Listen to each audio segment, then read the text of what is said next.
I'm Stephen Mancini. I will be boring you probably over the next 2 days a little bit. I spoke to you this morning with my colleague Stephanie O'Rourke and then doing a conversation tomorrow around technology. But today and right now we're talking a little bit about financial modeling and determining how much you need and when. I guess just want a broad understanding from the group here. I can get as nerdy or as detailed as you'd like to dive in, or we can kind of keep it a little bit high level. How many people currently do financial modeling or some sort of FP&A, financial planning and analysis, at their current business, their operation? Okay, cool. How many of those people rely on somebody else to do it? Or how many people do that themselves within their business? Okay, so we have a couple. Okay, so we have a certain amount of proficiency, so at least maybe the idea around reading the reports and seeing what that information is as far as construction and build of those models, maybe a little bit more, maybe a little bit less. So we could dive into that a little bit, and we'll talk about some principles, and we'll talk about like maybe where to start, how to build, and then also kind of like maybe where's next level. So we always say, or there's this guy named Peter Drucker who is a famous consultant. He says, a lot of entrepreneurs believe that profit is what matters most in a new enterprise, but profit is secondary, cash flow matters most. And it's something that we spoke about earlier this morning, and I'll talk about probably over the next couple of days as well, is that cash flow really is the oxygen that you need in order to run your business. There's really nothing more vital than that. So when we talk about financial modeling, you kind of want to model, I think, at times to understand how much money you're going to make or money you're going to lose. But always the lens that should be used in any sort of financial modeling is, what's my cash flow look like? What does my liquidity look like? Right? How much cash do I have on hand that if, God forbid, something went wrong, I have the ability to manage that, to mitigate that, or to be able to kind of take advantage of an opportunity in the marketplace, right?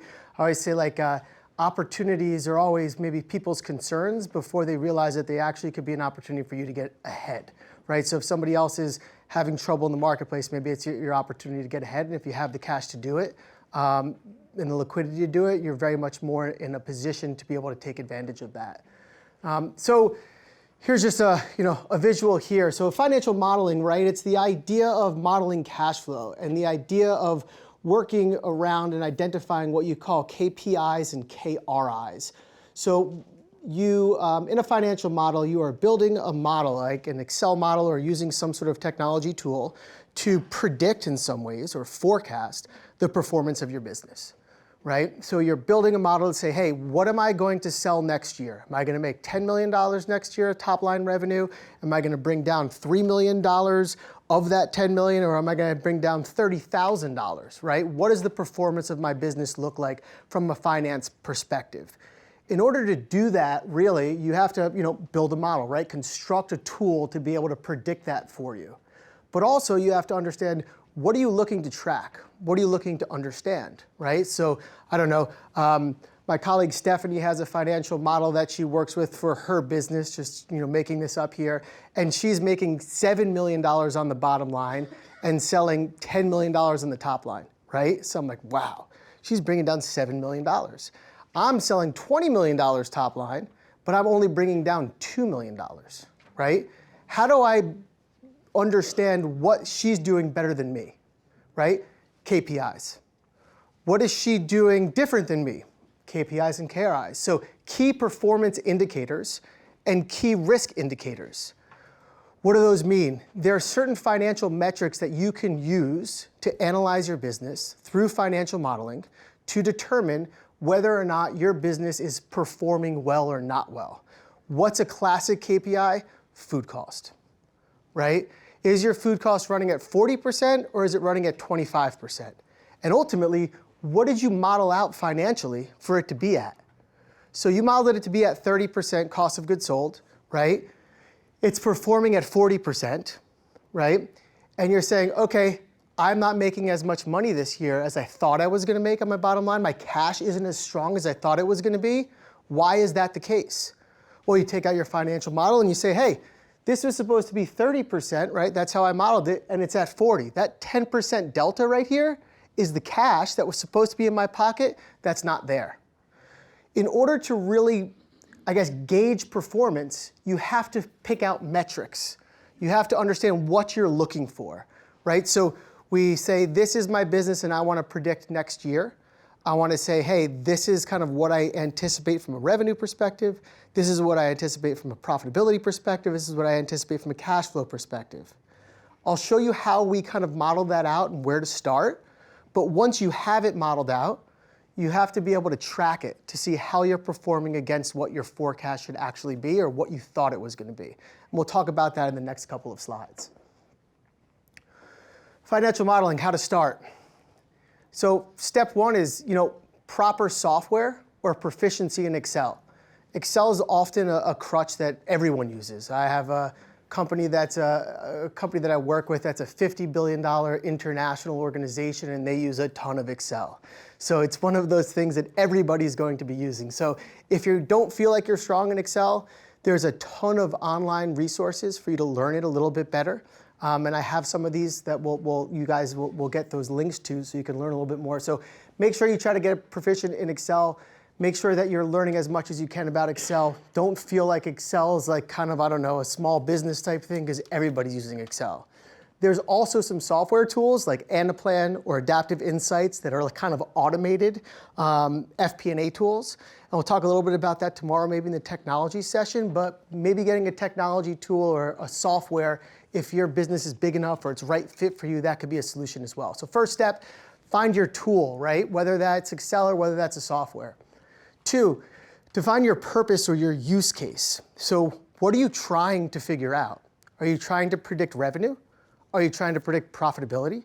Are you trying to figure out how much staff you need, right? Because what you're doing is maybe you're saying, hey, I want to look at revenue per hour and cost of labor per hour, because that's a KPI that I want to track for my business to make sure that I have enough staff and not too much staff on the floor to service the revenue that I expect to make. So what's your purpose? What are you building for? Are you building for a labor kind of model to try to figure out, hey, what's my labor going to cost me? Are you trying to build for a revenue model? Are you trying to build for a profitability model? So you have to define your purpose or your kind of output desire. Third step, find some historical data. Find a financial framework, right? So what does that mean? Do you have a P&L that you work with? Does your bookkeeper kind of give you financial reports? Is there a structure in which the data is laid out already that you are proficient in and fluid in, and you can take that kind of layout, right? Gross sales, comps and discounts, right? Food sales, liquor sales, wine sales, NA, Bev sales, and then you see the cost categories underneath, right? Like your classic P&L breakdown. If you have something like that and you have it in an Excel file, that would be a financial framework that you can use to then kind of build your model out, right? You don't have to build from scratch, although you can, but find a framework that you're fluent in and proficient in, and then try to use that as a starting point. Identify the KPIs and the KRIs, right? And what those underlying calculations, like I just said, what's your labor per hour by revenue, right? And that's a metric that you're trying to track, right? Well, then understand what those calculations are that need to be inputted into a tool or an Excel file to understand kind of how much, what those calculations are to give you those key performance indicators or key risk indicators. Gather assumptions, right? Are you building an outdoor patio next year? And as a result, you think you're going to increase your cover count by 20% in these months, right? What are your assumptions as far as why your revenue is going to be such? Is it based off historical or is it based off of something new in the marketplace? Once you lay out those 1 through 5, right, and you have a general idea of what those steps are 1 through 5, we say it's time to build, right? Find your proficiency in your software, understand the purpose, right, what you're driving towards, figure out the framework that you want to work within, right, and then figure out what metrics you want to track and what your assumptions are, you can start to build. So 3 kind of traditional, right, best practices. And the one that maybe is going to connect the dots here is right in the center, right? It's called zero-based budgeting. I actually learned that for the first time from a investor in my restaurant group. He was a finance guy and talked to me about zero-based budgeting, and I didn't really know what it was, and he talked me through it. And it's something that I profess to and I think is great. I guess a lot of things in life are skewed by bias, right? So financial forecasting, also the case. If you leverage your historical data too much, then all you're gonna do is just repeat the past, right? The idea is zero-based budgeting is this tactic and technique in which you literally look month by month, quarter by quarter, and you build from the base. You say, okay, cool. I'm gonna be open for lunch 30 days this month. I traditionally have 3 captains on the floor, 2 front waiters, and 2 food runners, right? What's their rate? How many hours are they gonna work? And does that differ from Saturday to Tuesday? And you take those numbers and you build them into your model, right? And you say, okay, I'm gonna multiply that out by 30. Then I'm gonna take that and multiply it out by 12, right? 30 days in a month, 12 months in a year. And this is how I'm gonna say, this is what my labor should be for this month or for this year. But in December, we always have a couple of snow days. So you know what? I'm not gonna be open 30 in December, I'm gonna be open 26, right? So you take each individual metric that's a key driver of performance for your business and you build it by scratch. You build it from the base up. Because at that point, you can say, hey, this is what I'm predicting, this is what I'm thinking, and you're really getting into the detail, as opposed to taking the average of the past 3 years. What you're trying to do is try to be better than you have been for the past 3 years. You want to beat budget, not make budget. What are you trying to build, right? Take an output-based approach. Financial projections can be whatever you want them to be. You can try to solve for anything, right? Revenue projections, performance as far as bottom line is concerned, EBITDA, right? Maybe food costs, et cetera. Maybe a way to think about it now is, what do I need to break even, right? I can't predict what that revenue number is gonna be. I can't predict my EBITDA. There's just too much volatility right now, right? So what do you need to know? How you're not gonna lose money that month, right? How you're gonna pay your bills, right? So from an output-based approach, the thought there is you can build a model to service your needs however you want those needs to be serviced and whatever those needs are. So maybe in the short term, you wanna say to yourself, hey, I wanna figure out what I need to sell or what I need to do this month in order to make sure that I'm in the green and not in the red, right? And then if you find some consistency or if you find a way that, hey, it makes sense that I can try to predict this or kind of forecast at a higher level, well then, yeah, go to revenue, go to EBITDA, go to cost of goods sold, try to get into those details, but hey, you know your rent and the landlord says, hey, I need $8,000 next month, right? On the first of the month. You can't shake that. And the utilities, Con Edison up here in New York, whew, they do not say pay me next month, they want it today, right? So you know exact, Uncle Sam, gotta pay Uncle Sam, can't shake that, right? So what are those base case, right, needs as far as fixed and necessities are concerned, and can you model to that, right? And if you can model to that and you can make sure that you're gonna be above that, well then you're gonna get by, right? And once you can set that as a standard, well then from there, sky's the limit. If I could just add something there. Yeah, please. And, I'm happy to keep carrying this for you. So. Yeah. Sorry, I'm sorry. You're doing great. You're doing great. I was just going to say, I mean, if the purpose of the modeling is, and I'm sure this is going to be talked about tomorrow, managing month to month, day to day, week to week, I think the idea is you want to make the best assumptions you can on predicting the future, but you're going to get it wrong, right? Nobody knows the future. No one knows what the weather's going to be or what the labor market's going to be. So the goal of the exercise is not to get the projections right. It's to have a tool where you can manage the business. So if you sit down at the end of the month, you look at your numbers, you're like, we lost money. What happened? That you can respond to that. And maybe that means like you don't do lunch 7 days a week. You do it 5 days a week. You figure out when you're gonna, right? So there's obviously a different purpose in terms of trying to figure out if you're raising capital and using this for that purpose. But just in running my own business, which is a different kind of business, it was always, how are we doing versus budget? Why is it different? And what do we do about it, right? So having a tool and being facile with it. Because if you just keep plowing ahead and going, yeah, we'll make it up on volume, that's not a good approach.